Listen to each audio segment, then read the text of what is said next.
సాధారణంగా పిల్లలకు నెలల వయసు నుంచే పెద్దవాళ్లు టాయిలెట్ శిక్షణ ఇస్తూ ఉంటారు. చిన్నారులు టాయిలెట్ అవసరం ఉన్నప్పుడు తమదైన శైలిలో చెప్పటం, తల్లులు అర్థం చేసుకోవడం జరుగుతూ ఉంటుంది. అయితే కొంతమంది చిన్నారులు 2.5-3 ఏళ్ల వయసులో పగలు కూడా బట్టల్లో మూత్ర విసర్జన చేస్తూ ఉంటారు. లేదా ఒకసారి మానేసినా తిరిగి అలాగే చేస్తూ ఉంటారు. ఇలాంటప్పుడు తల్లిదండ్రులు కంగారు పడటం, చిన్నారులను గట్టిగా మందలించడం చేస్తూ ఉంటారు. కానీ ఇలా చేయటం సరికాదు. మరి ఇలాంటి సమయాల్లో ఎలా స్పందించాలి, చిన్నారులకు యూరిన్ నియంత్రణని ఎలా అలవాటు చేయాలి మొదలైన విషయాలు ఇప్పుడు చూద్దాం.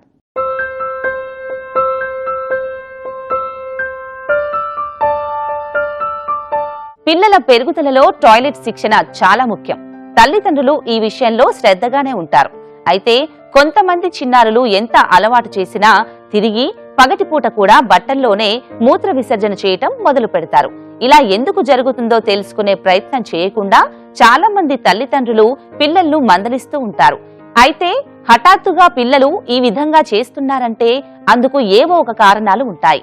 తల్లిదండ్రులకు దూరంగా ఉండాల్సి వచ్చినప్పుడు, కొత్త ప్రదేశాలకు వెళ్లినప్పుడు, తనకు మరో తమ్ముడో చెల్లో పుట్టినప్పుడు, ఇలాంటి కారణాల వలన ఒత్తిడికి గురైన పిల్లలు బట్టల్లోనే మూత్ర విసర్జన చేయవచ్చు. ఆటల్లో మునిగిపోయినప్పుడు వారు అత్యవసరంగా వెళ్లాల్సిన సమయం వచ్చే వరకు యూరిన్ కి వెళ్లకుండా ఆపుకుంటారు. ఇలా అనేక కారణాలు ఉండవచ్చు.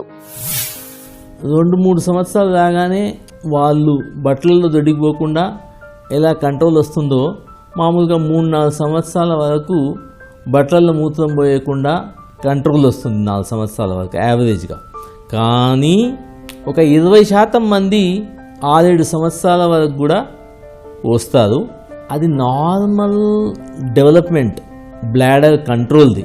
కొంతమందికి ఆలస్యంగా వస్తుంది, కొంతమందికి తొందరగా వస్తుంది. అలా ఆలస్యంగా వచ్చినప్పుడు ఏమన్నా జబ్బుల మూలంగా వస్తున్నాయా అని పరీక్ష చేస్తాం. అంటే యూరిన్ ఇన్ఫెక్షన్స్ ఉన్నాయా, నులి పురుగులు ఉన్నాయా ఆడపిల్లల్లో, లేకపోతే చిన్నప్పుడే షుగర్, అటువంటి జువెనైల్ డయాబెటీస్, చిన్నపిల్లల్లో షుగర్ వచ్చిందా, లేకపోతే నీళ్ళు ఎక్కువ తాగుతున్నారా, ఎక్కువ పోస్తున్నారు, వాతావరణ పరిస్థితులను బట్టి కూడా ఇది ఉంటుంది. లేకపోతే కొంతమందికి పుట్టుకతో కొద్దిగా నరాల బలహీనతల వల్ల వెన్నుపూస నుంచి వచ్చే నరాలు బ్లాడర్ను కంట్రోల్ చేస్తాయి. ఆ పుట్టుకతో అవకతవకలు ఉన్న వాళ్లకు తొందరగా మూత్రం కంట్రోల్కు రాదు. అటువంటి జబ్బులు ఏమన్నా ఉన్నాయేమో అని పరీక్షలు చేయించుకుంటాం. అలా జబ్బులు లేవని నిర్ధారణ చేసినాక మీరు 6 సంవత్సరాల వరకు కూడా బట్టల్లో మూత్రం పోసుకుంటే దానికి ఏమీ చేయవలసిన అవసరం లేదు. అది నార్మల్.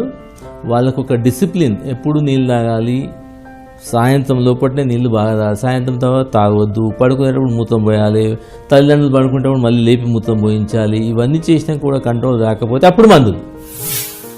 వాతావరణం మరీ చల్లగా ఉన్నప్పుడు, ఎక్కువగా ద్రవ పదార్థాలు తీసుకున్నప్పుడు చిన్నారులు యూరిన్ ని ఆపుకోలేని పరిస్థితి ఏర్పడవచ్చు. ఎక్కువగా డైపర్లు వాడుతున్నా పిల్లలు నేర్చుకున్న మూత్ర నియంత్రణని కూడా మర్చిపోయే అవకాశం ఉంది. అందుకే ఏ కారణంగా చిన్నారులు యూరిన్ విషయం ముందుగా చెప్పలేకపోతున్నారు అనే విషయాన్ని పరిశీలించాలి. యూరినరీ ట్రాక్ ఇన్ఫెక్షన్లు, బ్లాడర్లో లోపాలు లాంటి అనారోగ్యాలు లేవని నిర్ధారించుకోవాలి. ఇవన్నీ కాకుండా కొంతమంది చిన్నారులు 2 ఏళ్లు వచ్చేసరికి యూరిన్ కి ప్రత్యేకంగా బాత్రూంకి వెళ్లటానికి ఇష్టపడరని అధ్యయనాల్లో తేలింది. పిల్లలు దుస్తుల్లో మూత్ర విసర్జన చేస్తుంటే ఇలాంటి అంశాలన్నీ పరిశీలించాలి. ఇప్పుడు బట్టల్లో పాస్ పోసుకోవటం అనేది ఏమంటారంటే ఎన్యూరెసిస్ అంటారు. ప్రైమరీ, సెకండరీ అని ఉంటుంది. ప్రైమరీ అంటే ముందు నుంచే కూడా ఇప్పుడు పిల్లలు 2 ఏళ్ల వయసులోను 2.5 ఏళ్ల వయసులో నెమ్మదిగా చెప్పటం మొదలు పెడతారు యూరిన్ వెళ్తే.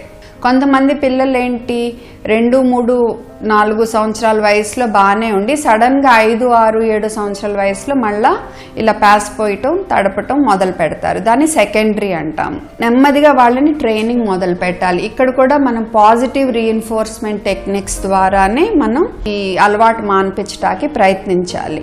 అంటే రోజు పోయారు కొంతమంది పిల్లలు, నెమ్మదిగా ఒక్కొక్క రోజు పోయకుండా ఉన్న రోజులు ఉంటాయి.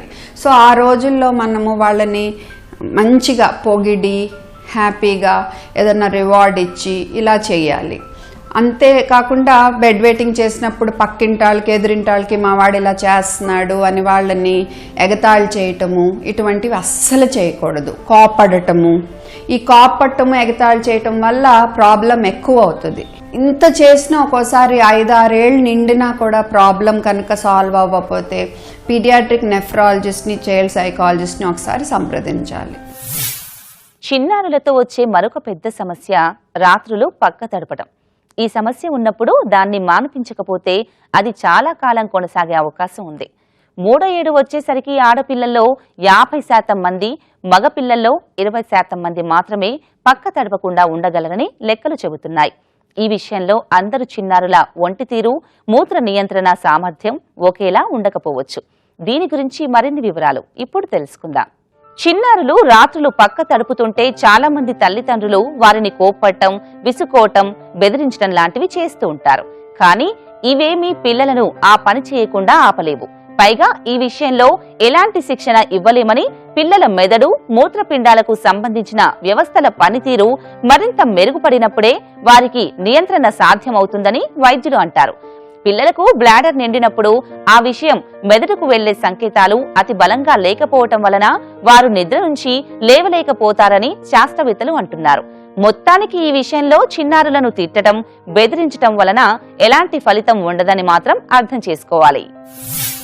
సాధారణంగా రాత్రిపూట పక్క తడపడం అనేది 2 ఏళ్ల వరకు చేస్తే అది నార్మల్. 2 ఏళ్ల తర్వాత రాత్రిపూట వెట్టింగ్ చేయడం అనేది కొంచెం గమనించాల్సిన విషయం.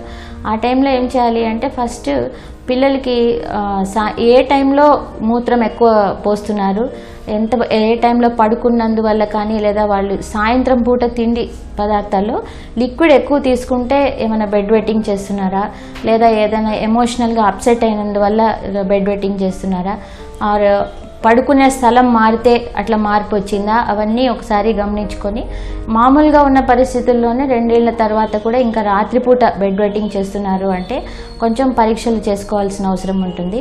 ఫస్ట్ చేయాల్సింది ఏమంటే కనుక వాళ్ళకి టాయిలెట్ ట్రైనింగ్ చేయాలి.